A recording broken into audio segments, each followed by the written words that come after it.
Assalamualaikum. Ini hari kita berkunjung ke rumah Ecu Adam Aris Aisyah. Kita sudah sampai. Kita menjasa. Amai bawa. Nak bawa martabak. Aduh. Tu, bawa Mio. Tu, yang kuning tu. Beg tu. Aja. Kita kopok kali. Tu bawa.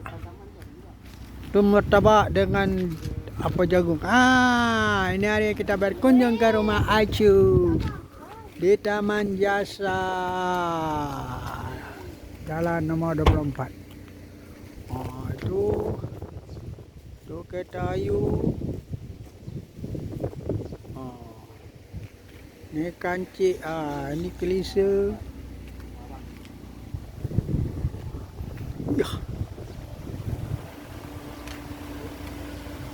Dah sampailah.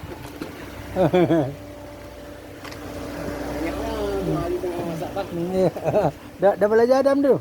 Dah masuk kelas? Dalam kelas lah dia tu. Ni kita cikgu dia ni. Wow.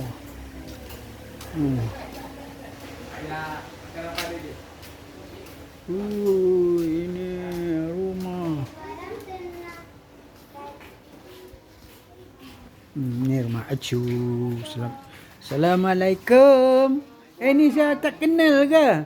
Tak kenal dengan Aisyah ke? Baru-baru bangun ke? Syok. Dah tukar Orang beli baru lah. Cantik. Cantik kursi dia baru. Dah beli baru. Inilah rumah Aisyah. Cantik. Adam ada kelas. Adam ada kelas. Itu tu siap-siap Masya untuk nyambut bulan puasa. Ini ada martabak. Macam-macam ada buah. Betul-betul masak ni. Seorang aja Acu. Seorang aja. Kesian. Okeylah. Kursi dia cantik.